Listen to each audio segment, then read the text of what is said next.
13 साल में 20 से 21 लाख लोगों ने, इंडियंस ने, भारत की सिटीजनशिप छोड़ दी। सोचिए, किसी छोटे देश की पूरी पॉपुलेशन के बराबर लोग हैं, 20 से 21 लाख। सवाल ये है, क्यों भाग रहे हैं कि भगाए जा रहे हैं, या ये किसी बेटरमेंट के लिए जा रहे हैं? एक बड़ा सवाल है। USA, Canada, Australia, UK, Germany line लगाकर इंडियंस को ले रहे हैं। Doctors, engineers, IITian, professor, startup founder, मतलब दिमाग और टैलेंट की पूरी स्पेशल फ्लाइट। चलिए बात करते हैं इस वीडियो में कि क्यों ये साइलेंट एक्सोडस हो रहा है। इसका पूरा पोस्टमार्टम करते हैं, क्यों जा रहे हैं, कहाँ जा रहे हैं, और भारत के लिए ये एक नेशनल इमरजेंसी का सिग्नल क्यों है।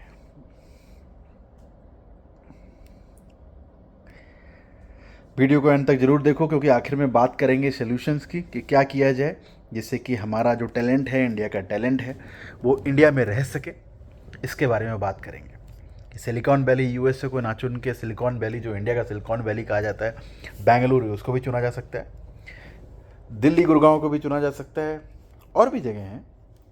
बट सबसे पहले तो हमें इसके रीजंस पता करने होंगे, क्यों जा रहे हैं, क्यों इतना नंबर्स में एक्सोडस हो रहा है, इसके बारे में हमें पता करना चाहिए। सबसे पहला फैक्ट चेक करते हैं कि 2011 से 2024 के बीच 2.06 मिलियन यानी 20 लाख से ज़्यादा इंडियंस ने ऑफिशियली अपनी इंडियन सिटीजनशिप छोड़ दी। चौंकाने वाली बात यह है कि इनमें से लगभग आधे लोग जो हैं, तकरीबन 10 से 11 लाख, उन्होंने पिछले 5 साल में अपना पासपोर्ट सरेंडर किया है। यानी 2020 के बाद से एक बहुत तेज़ी आई है इस चीज़ में। 2020 में करीब 85,000 85,000 लोगों ने सिटीजनशिप छोड़ी। 2021 में 1.63 अप्रॉक्स लाख लोगों ने। 2022 में ये आंकड़ा पहुंच गया था 2.25 लाख, 2.25 लाख। और 2023 में भी यही नंबर लगभग था, 2.16 लाख के आसपास।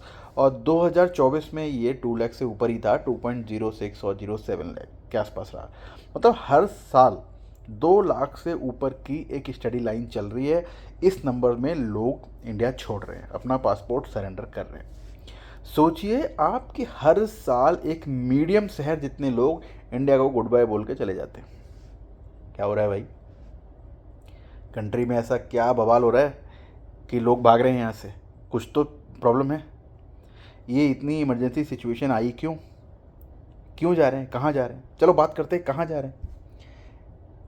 सबसे पहले तो ये समझते हैं कि ये सारे लोग इंडिया अगर छोड़ रहे हैं तो किन कंट्रीज़ में जा रहे हैं, किन जगहों पे जा रहे हैं। सरकारी और माइग्रेशन डेटा, जो कि गवर्नमेंट डेटा है, वो बताता है कि टॉप डेस्टिनेशन, इनकी ड्रीम कंट्रीज़ जो हैं, वो यूनाइटेड स्टेट्स हैं, कनाडा हैं, Australia, United kingdom, Italy, Germany और भी कई यूरोपियन देश। इन सब कंट्रीज़ में लोग इंडिया से भाग रहे हैं। कौन भाग रहे हैं? हाई स्किल वाले, जैसे कि इंजीनियर्स हैं, डॉक्टर्स हैं, रिसर्चर हैं।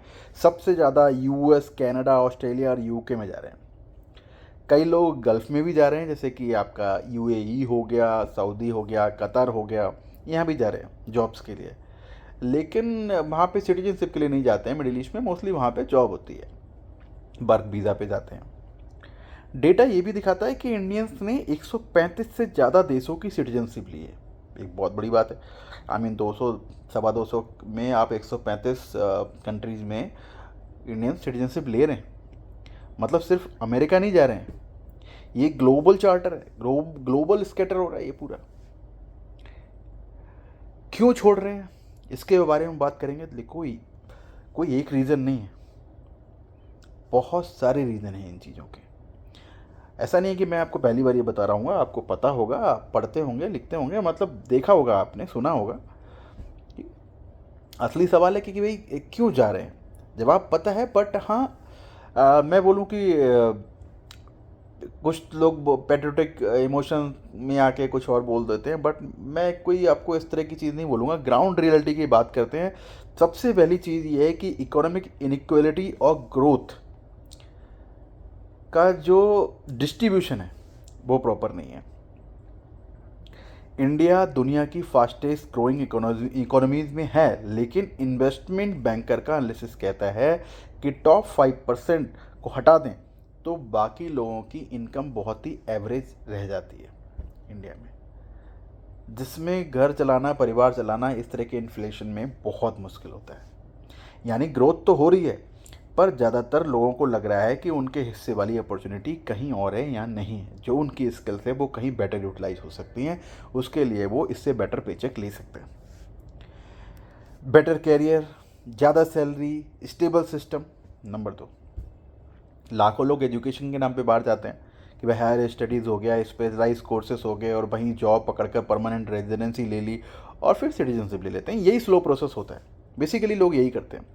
यूएस, कनाडा, ऑस्ट्रेलिया जैसे देशों में आईटी और मेडिकल सेक्टर में इंडियन टैलेंट की डिमांड बहुत ज़्यादा है। नेचुरली लोग वहीं सेटल हो जाते हैं। अगर उन्होंने वहाँ से पढ़ाई की, नौकरी की, तो आप भूल जाओ कि वो वापस आने वाले हैं। बहुत ही रेयर होता है।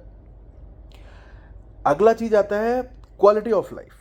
साफ़ हवा, पानी, सिस्टम। अभी आप देखो दिल्ली या फिर कहीं भी देखो, मैं इस समय देहरादून में बैठा हुआ हूँ, मैं 10 दिन से यहीं पे हूँ क्योंकि मैं दिल्ली की हवा इतनी ख़राब थी, मैं पूरी फैमिली को यहाँ लेके आया हूँ कि मेरी बच्ची बीमार हो गई और भी बहुत लोग भागे हुए हैं वहाँ से।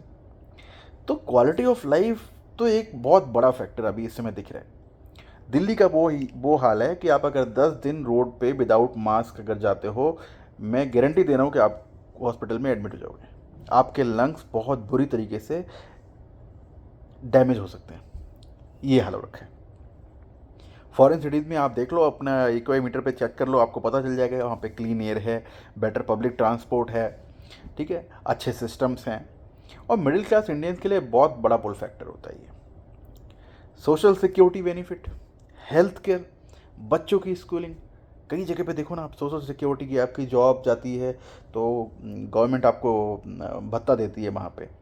बच्चों की एजुकेशन फ्री है, मेडिकल फ्री है, ठीक है। इंडिया में क्या है, आप 30%, मैं 30% टैक्स में आता हूँ, मैं 30% टैक्स भी देता हूँ, उसके बाद हर एक छोटी छोटी चीज़ पे टैक्स देता हूँ।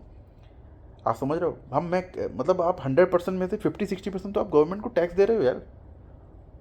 तो ये तो बहुत एक एक सबसे बड़ा फैक्टर तो यही है कि आप जो कमा रहे हो उसका 60% गवर्नमेंट ले जाएगी, तो आप फिर करोगे क्या? आपकी अपनी ग्रोथ के लिए पैसा कहाँ है? तो आदमी भागे नहीं तो क्या करे? पासपोर्ट की ताकत, power of the your Indian passport.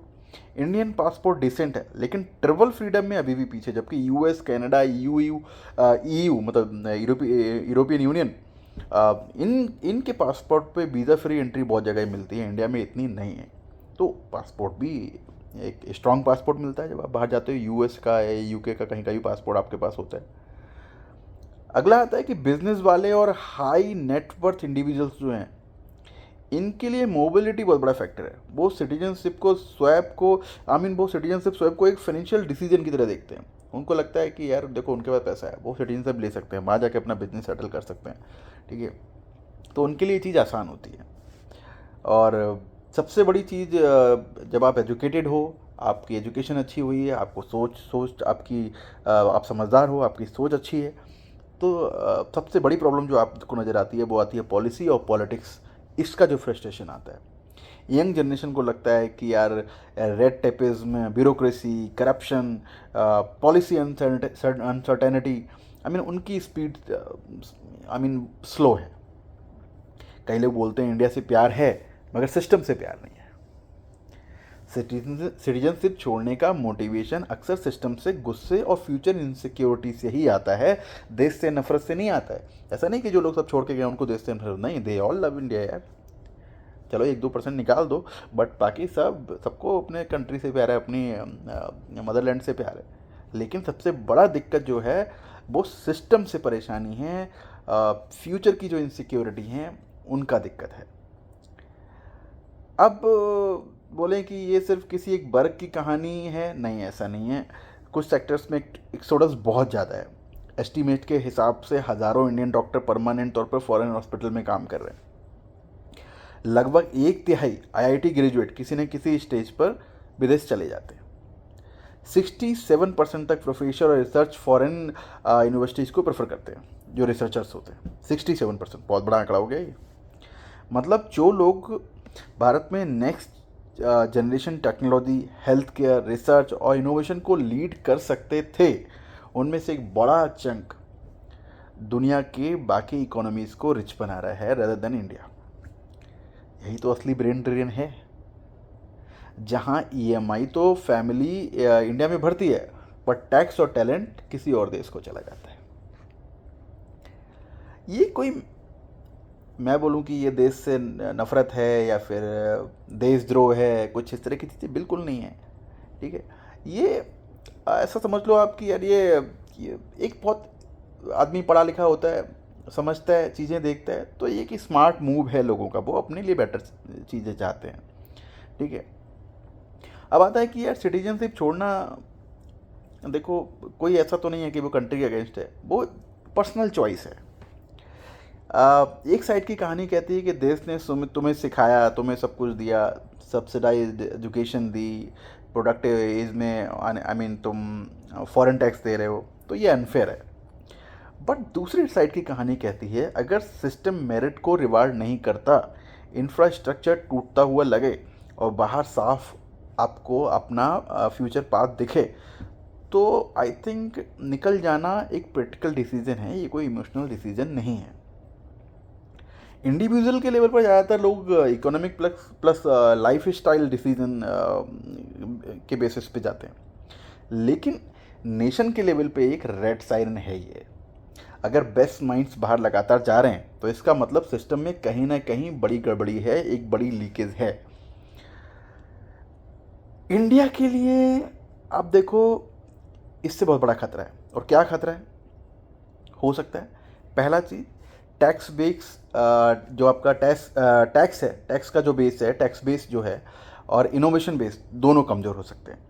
High income earners और हाई स्किल वर्कर्स अगर बाहर टैक्स दे रहे हैं तो भारत की जो इकोनॉमिक कंडीशन है, इकोनॉमिक ताकत है, उस पर लॉन्ग टर्म में बहुत गंदा असर पड़ने वाला है। डिफेंस हुआ, टेक्नोलॉजी हुआ, हेल्थ केयर, एआई, सेमीकंडक्टर, इन सब सेक्टर में अगर टॉप ब्रेन विदेश में हैं तो स्ट्रेटजिक एडवांटेज ऑटोमेटिकली दूसरे देशों के पास चला गया। और सबसे बड़ा नुकसान, एस्पिरेशनल मिडिल क्लास को मैसेज जाता है कि सफलता का मतलब फॉरेन कंट्री में चले जाना है। इससे देश के भीतर कॉन्फिडेंस और ओनरशिप दोनों कम हो सकते हैं, आई मीन हो जाते हैं।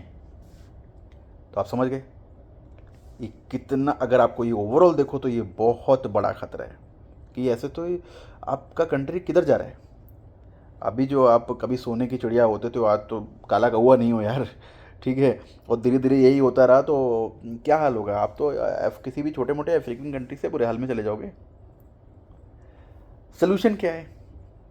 कंस्ट्रक्टिव एक बात करते हैं इसके बारे में कि बात सिर्फ रोने धोने की नहीं है, सोल्यूशन की भी बात करनी पड़ेगी। और गवर्नमेंट को ये हमें बताना पड़ेगा और गवर्नमेंट को भी सोचना पड़ेगा कि सोल्यूशन क्या है, क्योंकि यही हिस्सा पॉलिसी मेकर्स, यूथ दोनों के लिए सबसे इम्पॉर्टेंट है। ग्रोथ को इंक्लूसिव बनाना, सिर्फ जीडीपी की हेडलाइन बना दो और जॉब्स बेस छोटे शहरों में रियल अपॉर्चुनिटी क्रिएट ना हो, बेकार, कोई फ़ायदा नहीं। अगर डिसेंट सैलरी, रिस्पेक्ट और ग्रोथ पाथ ना मिले तो फॉरेन टिकट तो अट्रैक्टिव लगेगा जी, तो वो भी चाहिए। एजुकेशन प्लस रिसर्च को वर्ल्ड क्लास बनाओ। अगर वो नहीं है तो ये पढ़ने वहाँ जाएंगे, वहाँ पढ़ने के बाद नौकरी वहीं वहीं की पीआर, कौन आ रहा है लौट के? तो पहले तो आप एजुकेशन और रिसर्च को ठीक करो। Top university, research lab, innovation system को ऐसा बनाओ कि आईआईटी टॉपर सिलिकॉन वैली से पहले बेंगलोर, हैदराबाद ऐसे सिटीज़ में जाके काम करें, ऐसे सिटीज़ को अपनी चॉइस बनाएं। लेकिन अभी तो नहीं हो रहा ये सब। पीएचडी में, आरएनडी में, डीप टेक स्टार्टअप में एग्रेसिव फंडिंग, इनके सबके रेगुलेशन ठीक करो यार। इनके सबके रेगुलेशन में प्रॉब्लम है। आप सोचो अगर आप स्टार्टअप करना चाहते हो, कर पाओगे? आसान है? 50 चीज़ें हैं यार। सिस्टम को फ्रिक्शन फ्री बनाना पड़ेगा। करप्शन जो होगा उसको कम करना पड़ेगा, पेपर वर्क को आसान करना पड़ेगा, ऑनलाइन और ट्रांसपेरेंट सिस्टम बनाना पड़ेगा। जब ये सब बेसिक चीज़ें ना जब सुधर जाएंगी तभी आप इस तरह के चीज़ें जो जो आपका माइग्रेशन है, जो आपका एक्सोडस है, इसको आप रोक सकते हो, टैलेंट को आप कंट्री में रोक सकते हो। बिजनेस करने की ईज़ आपको देनी पड़ेगी अपने यूथ को, कॉरपोरेट्स को देनी पड़ेगी, कॉमन सिटीज़न को ये चीज़ फील करानी पड़ेगी। तभी आप ये ग्लोबल एक्सोडस को रोक सकते हो, और उनको बताना पड़ेगा कि आप अपने कंट्रीज़ में, अपने सिटीज़ में ही ग्लोबल एक्सपोजर, लोकल कंट्रीब्यूशन कैसे बढ़ा रहे हो, कैसे दे रहे हो। देखो, डुअल सिटीजनशिप अभी पॉसिबल नहीं है, लेकिन overseas citizen of India, OCI जैसे टूल से क्या होता है, मतलब उससे आप लोगों को जोड़ के रख सकते हो कि लोग वहाँ रहेंगे। सिटीजनशिप नहीं होती, सिटीजनशिप छोड़ दी, बट उन्होंने ओसीआई कार्ड ले लिया कि वो इंडिया में कभी भी आते जाते रहते हैं, मतलब चीज़ें कर सकते हैं, ठीक है। बट जो बाहर हैं उनकी इन्वेस्टमेंट, टेक्नोलॉजी, नेटवर्क, वो बाहर के कंट्री के लिए ही यूज़ होती है, इंडिया के लिए बहुत ही छोटे लेवल पे यूज़ होती है, तो उसका भी ज़्यादा बेनिफिट है नहीं। सबसे बड़ी चीज़ है कि यार नैरेटिव को बदलना पड़ेगा, हमें ये कहानियाँ हाईलाइट करनी होंगी कि जहाँ लोग इंडिया में रहकर ग्लोबल लेवल पर इम्पैक्ट बना रहे हैं, ताकि यंग माइंड के लिए सक्सेस सिर्फ फॉरेन जाकर काम करना नहीं हो, उनको ये समझ में आए कि इंडिया में रह के भी आप सक्सेसफुल बन सकते हो, इंडिया में बाहर से ज़्यादा अपॉर्चुनिटी अवेलेबल है। सरकार, सिस्टम, प्राइवेट सेक्टर, हम लोग सबको अपना अपना हिस्सा निभाना पड़ेगा, वरना ये 20 लाख जल्द ही 30 से 40 और 50 लाख में कब बदल जाएगा ये पता नहीं चलेगा। तो दोस्तों, कहने का मतलब यही है कि इंडिया से साइलेंट एक्सोडस हो रहा है, नंबर्स में हो रहा है, रीजन्स भी हैं, और इसके लिए सबसे ज़रूरी है कि हमें 2 क्वेश्चन अपने आप से पूछने चाहिए। अगर आपको आज यूएस या कनाडा की सिटीजनशिप फ्री में मिल जाए तो आप क्या इंडिया छोड़ोगे? और छोड़ोगे तो वो कौन सी रीज़न है जिसकी वजह से छोड़ोगे? अगर हाँ, तो वो रीज़न आप नोट डाउन करो, उन रीजन्स को उनको बोलो, बताओ, अपने जो भी रिप्रेजेंटेटिव हैं, जो आपकी जिनको आप वोट दे रहे हो, जो आप गवर्नमेंट है चुनी हुई, चाहे वो रीजनल लेवल पे है या नेशनल लेवल पे है, उनके सामने ये चीज़ें रखो। देखो भाई, बिना बोले नहीं होता, फाइट तो करनी पड़ेगी, कंट्री आपका है, आपको फाइट करनी पड़ेगी। आप ही हो जो इस सिचुएशन को बदल सकते हो, कोई और बदलने नहीं आएगा। अपनी ऑनेस्ट राय कमेंट में लिखो, बताओ, क्योंकि यही नेशन की एक रियल पल्स है। और अगर आपको लगता है ये वीडियो यूज़फुल है तो ज़्यादा से ज़्यादा शेयर करो, ताकि लोग देशभक्ति के नारे नहीं लगाते रहें, ग्राउंड रियलिटी की भी बात करें और समझें कि क्या क्या चल रहा है अभी कंट्री में। क्योंकि ये सब टैलेंट और ये सब चीज़ें अगर इंडिया से बाहर चली गई, और बहुत महीने में चली गई हैं, और आगे आने वाले टाइम में भी अगर यही रहा हो, माइंड सेट यही रहा कि नहीं बाहर ही सब कुछ है, तो इंडिया को बर्बाद होने से कोई नहीं रोक सकता। तो थोड़ा इन चीज़ों के बारे में सोचिए, आवाज़ उठाइए, बात करिए, बात करने से ही बात बनती है। Thank you so much for watching be must talk India, and बने रहिए, आपके लिए एक और बहुत ही हिलाने वाली न्यूज़ जल्दी ही लेके आ रहा हूँ दूसरे वीडियो में। Thank you so much.